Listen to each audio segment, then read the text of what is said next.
U hladnijem dijelu godine naše citruse unosimo u zaštićeni prostor gdje čekamo proljeće i vrijeme kada se temperature ne spuštaju nisko.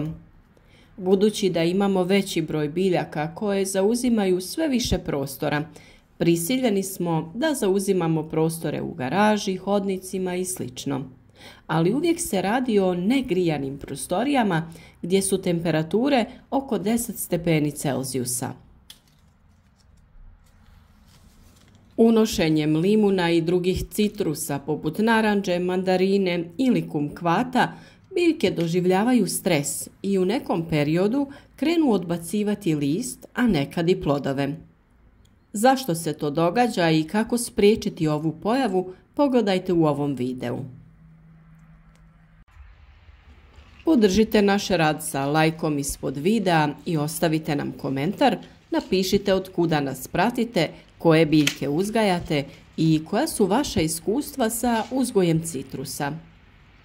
Uvijek volimo kada naša publika doda neki savjet ili iznese svoje iskustvo. Tako nam pomažete da educiramo ljude u uzgoju voća i povrća, ali i drugih biljaka. Nekoliko je mogućih razloga zbog kojih opada list sa limuna, pa krenimo redom. Prvo na što treba obratiti pažnju jeste pojava bolesti. Svaka biljka počinje gubiti lisnu masu ako joj je korijen oštećen, jer se smanjuje dotok hranjivih tvari i vode u nadzemni dio biljke.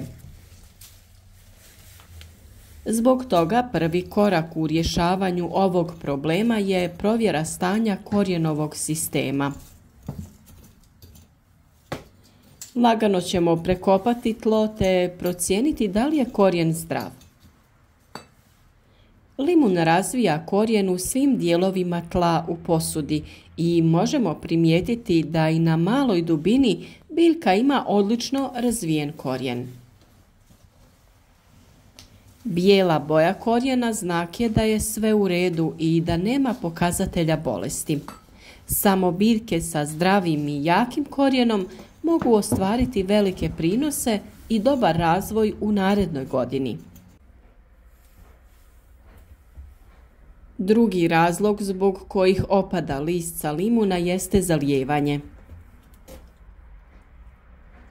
Inače, limun je biljka koja dobro podnosi obilnije zalijevanje, ali u toplijem periodu godine.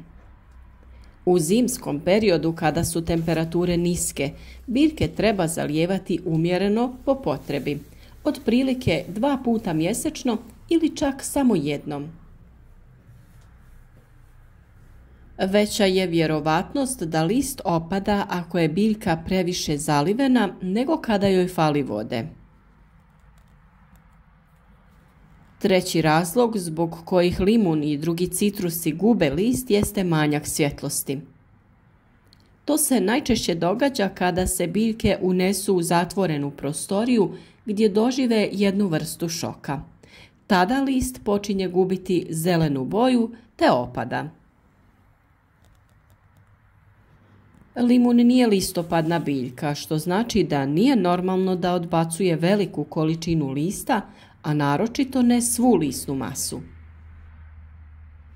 Ukoliko sav list opadne, to može biti opasno za biljku, te se moramo potruditi da to spriječimo. Postoji još nekoliko razloga zbog kojih opada list sa limuna, a da bi pomogli biljci da prebrodi ovo razdoblje, ukloniti ćemo sve plodove sa nje. Ovu lijepu biljku prepunu plodova nabavili smo u vrtnom centru Drijen pored Zagreba. Zaista odličan izbor voćnih vrsta, pa ako ste u blizini obavezno navratite, a ispod videa ćemo ostaviti link gdje možete izvršiti vašu narudžbu biljaka. Naravno, u zimskom periodu dobro dođu zreli plodovi koji su puni C vitamina koji nam pomaže u obrani organizma od virusa i bolesti. Sljedeći razlog zbog kojeg opada list je manjak hranjiva. Teško je naći idealno mjesto za čuvanje biljke tokom zime jer se najčešće ne može uskladiti temperatura i osvjetljenost biljke. Samim tim biljka teže ulazi u fazu hibernacije kada miruje. Zbog toga je dobro da je tlo opskrbljeno mineralima koji su potrebni i u fazi mirovanja, ali i u fazi intenzivnog razvoja vegetacije. Od hranjiva za biljku su bitni makroelementi poput azota, fosfora i kalija, ali i drugi elementi kao što su kalcij, magnezij, a velik značaj za ove biljke predstavlja željezo. Redovnim dodavanjem ovih hranjiva u tlo biljka će akumulirati ih u sebe i lakše podnijeti hladniji period. Čak što više, dobro uhranjena biljka će teže gubiti list i neće doživjeti stres. Iz tog razloga uvijek treba obratiti pažnju na gnojidbu biljaka. Osnovnu gnojidbu biljaka treba raditi krajem ljetnog perioda da bi biljka imala vremena usvojiti hranjiva, te usporiti sa vegetacijom u jesenjem periodu. Mi gnojidbu vršimo 2 puta. Prvi put krajem ljeta, a drugi put u proljeće prije samog kretanja vegetacije. Manjkom hranjiva biljka odbacuje zelenu masu, a blijedi listovi su prvi znak šta će se događati kasnije. Manjak azota, ali i željeza dovesti će do ove pojave, pa je potrebno pravilno i pravovremeno doziranje ovih elemenata. Azot je brzo dostupan biljci i ne smijemo pretjerivati sa količinom, odnosno trebamo birati hranjiva koja sadrže manje količine tog elementa. Biljkama ćemo obezbijediti količine koje su dovoljne da dobro podnesu zimu, a da ih ne tjera u intenzivni rast. Za jačanje biljke potrebno je dodati hranjivo koje sadrži dovoljne količine fosfora, a ne smijemo zaboraviti i kalij koji se sporo razgrađuje, a bitan je za razvoj plodova u narednim godinama. Zbog toga moramo ranije krenuti sa gnojidbom.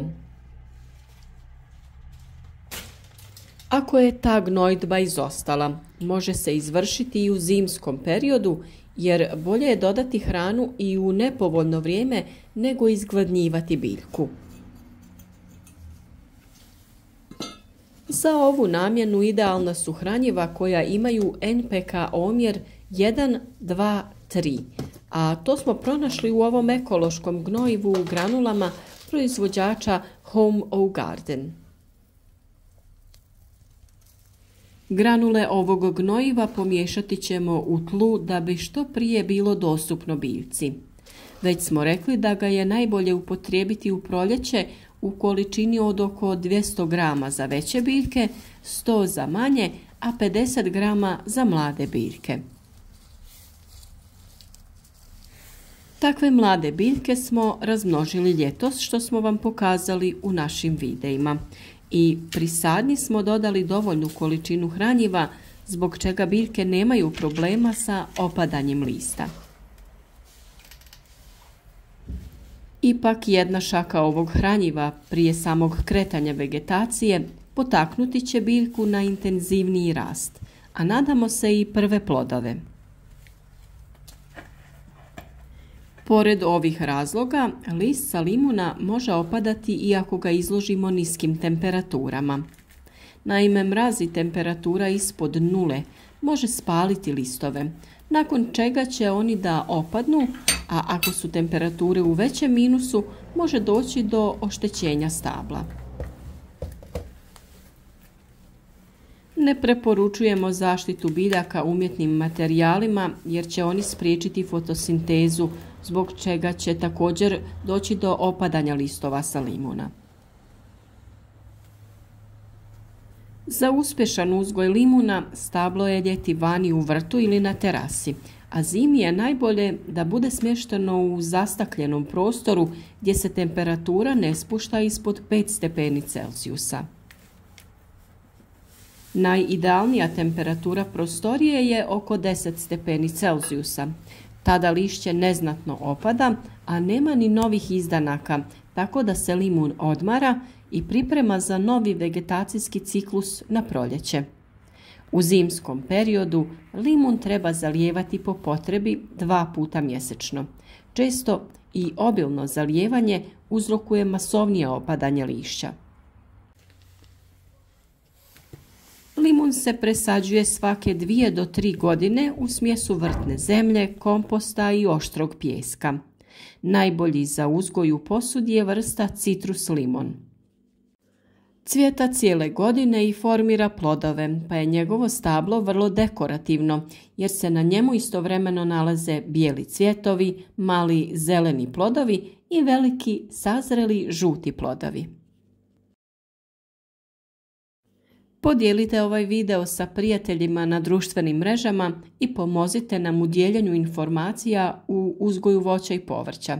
Zahvaljujemo se svim donatorima koji su kliknuli na super zahvalu ispod videa i uplatili nam novčani iznos koji ćemo iskoristiti za nabavku novih biljaka, da bi naš kanal postao još veća riznica informacija.